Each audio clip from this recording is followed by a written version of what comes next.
اس وقت ہمارے ساتھ موجود ہیں minister of state of I T and telecom miss Shahzad Fatima صاحبہ. ان سے ہم جانتے ہیں کہ آئی ٹی سیکٹر میں ان کی تعیناتی کے بعد اس منسٹری میں آنے کے بعد کیا جدت لائی جائے گی, اور میڈم کیا کہنا چاہیں گے؟ آج کا جو سیشن تھا وہ بھی ڈیجیٹل فیوچر کے بارے میں تھا, تو آپ کیا کہنا چاہیں گے اس حوالے سے؟ بسم اللہ الرحمن الرحیم.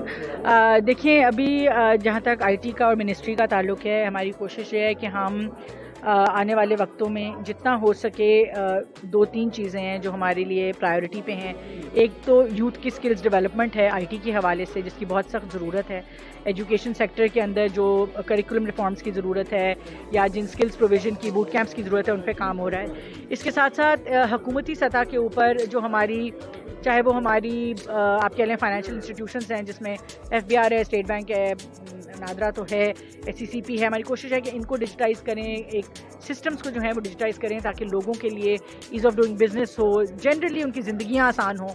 اس کے علاوہ جو ہے, جو تیسرا میں کہوں گی ہماری پرائیورٹی ہے, وہ یہ ہے کہ ہم نے کس طرح سے پرائیویٹ سیکٹر کو سپورٹ کرنا ہے. اور اگین وزیر اعظم صاحب کا یہ ویژن ہے کہ ہم نے پرائیویٹ سیکٹر کے فروغ کے لیے جتنے بھی اقدامات ہمیں اٹھانے پڑیں گے, چاہے وہ پالیسی لیجسلیشن سے ریلیٹڈ ہیں, چاہے وہ انٹرنیشنل انٹریکشن سے ریلیٹڈ ہیں, نیٹ ورکنگ سے ریلیٹڈ ہیں, پاکستان کے برانڈ سے ریلیٹڈ ہیں, ان تمام جو مسائل ہیں یہ ہماری سیکٹر کے, ان کو حل کرنے کی کوشش کی جائے. میڈم بات کی جاتی ہے ایس آئی ایف سی کی, تو آئی ٹی سیکٹر کتنا فروغ دے گا ایس آئی ایف سی میں؟ ایس آئی ایف سی کے جو ٹاپ 3 منسٹریز ہیں اس کے اندر آئی ٹی جو ہے وہ ان میں سے ایک ہے.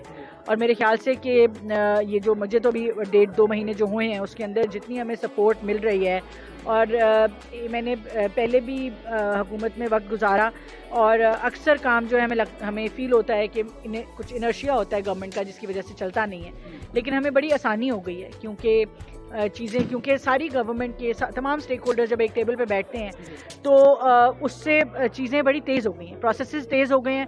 اور یہ جو فوکس ہے پوری حکومت کا آئی ٹی کے اوپر, اس سے میرے خیال سے کہ اب آپ بہت جلد وہ پالیسیز دیکھیں گے جن کی ضرورت ہے پاکستان کو. آخر میں مجھے ایک یہ بتائیے کہ مس انفارمیشن, ڈس انفارمیشن اور فیک پروپیگنڈا جو ہے, تو منسٹر آف آئی ٹی اس کے لیے کیا کوئی ریگولیٹری اتھارٹی بنانے جا رہی ہے؟ یہ خالی بائی دا وے پاکستان کا مسئلہ نہیں ہے, گلوبلی اگر آپ دیکھیں تو یہ ایشو چل رہا ہے.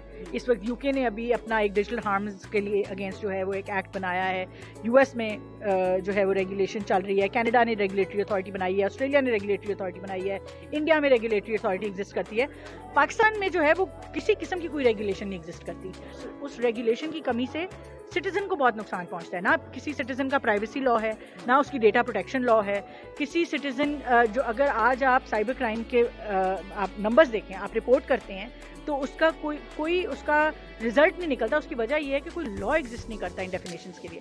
تو یہ لاز جو ہیں یہ سٹیزن پروٹیکشن کے لیے, چائلڈ پروٹیکشن کی بہت سخت ضرورت ہے. ہماری پاکستان کے اندر جو جینڈر کے اوپر ہماری سچویشن ہے وہ بہت ضروری ہے. ہماری جینوئن جو سیکورٹی سچویشن ہے اس کے لیے بہت ضروری ہے کہ ہمارے پاس کسی قسم کی کوئی ریگولیشن ایگزسٹ کرے کہ ہم یہ چیزیں جو ہیں, اور پوری دنیا کی طرح جیسے دنیا آگے بڑھ رہی ہے اسی طرح پاکستان بھی جو ہے وہ اپنی اسٹیٹ کے رولز اینڈ ریگولیشنز بنائے جس کے مطابق جو ہے وہ چیزیں آپریٹ ہوں.